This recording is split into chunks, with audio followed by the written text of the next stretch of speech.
Bile direkt kullanmalısın, direkt quickly kaşı.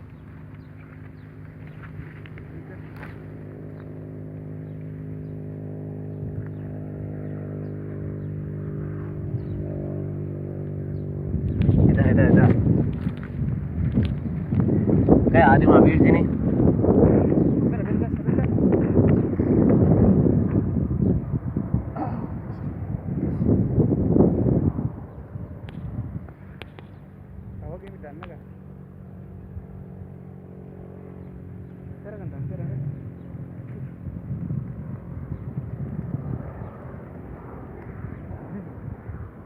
जमीन जर्द त्याच्या